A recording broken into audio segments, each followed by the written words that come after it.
Nah, ada 3 strategi closing bagaimana seorang customer service memberikan pelayanan kepada konsumen atau mungkin calon konsumen. Yang pertama adalah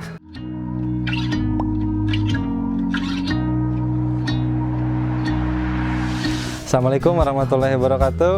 Apa kabar teman-teman? Mudah-mudahan dalam keadaan sehat. Nah, di video sebelumnya kita udah sama-sama banyak belajar bagaimana caranya berbisnis, bagaimana caranya berjualan. Nah, untuk berbisnis dan juga berjualan itu sangat-sangat perlu banyak kita untuk mempersiapkan. Kenapa? Karena ketika kita ingin mencapai goal bisnis, berarti kita harus banyak mempersiapkan untuk mencapai goal tersebut.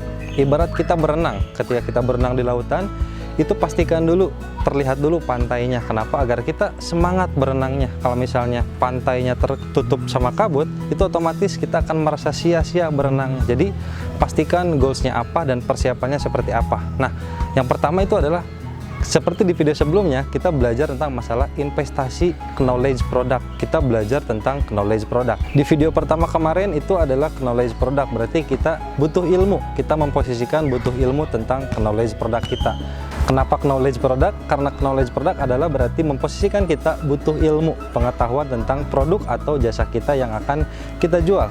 Nah, berbisnis atau mungkin jualan sangat diperlukan sekali ilmu untuk kita terus berkembang di era seperti ini. Kenapa? Karena konsumen ini sudah mulai berbeda, sikapnya berbeda, dan cara mereka belanja pun itu berbeda.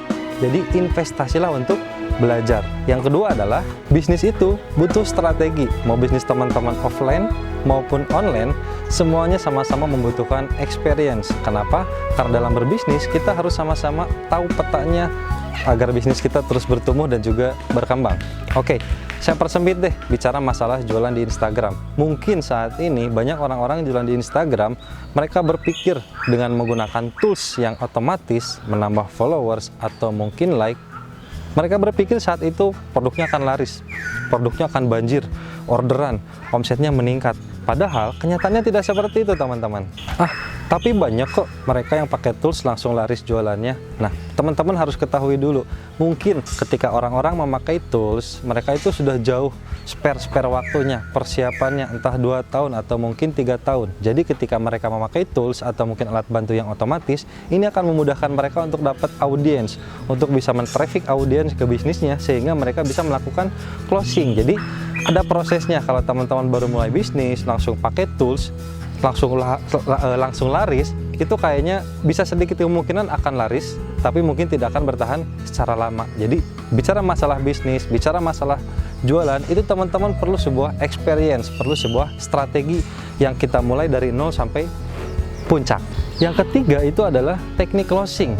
Bicara masalah teknik closing ini saya kembalikan kepada teman-teman, karena bicara masalah teknik closing ini bicara masalah ilmu yang teman-teman miliki, bicara masalah pengetahuan, bicara masalah pengalaman yang teman-teman miliki.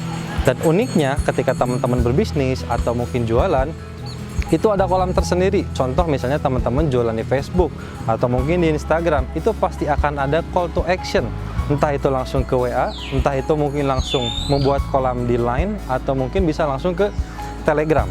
Nah, kalau misalnya teman-teman udah bisa menggiring audiens, teknik closingnya bagus, nah ini contoh misalnya diarahkan ke WhatsApp. Nah, ketika call to action diarahkan ke WhatsApp, ini harus ada seorang customer service yang bisa menguasai teknik closing, teknik berkomunikasi. Nah, saya akan bahas tentang masalah teknik closing.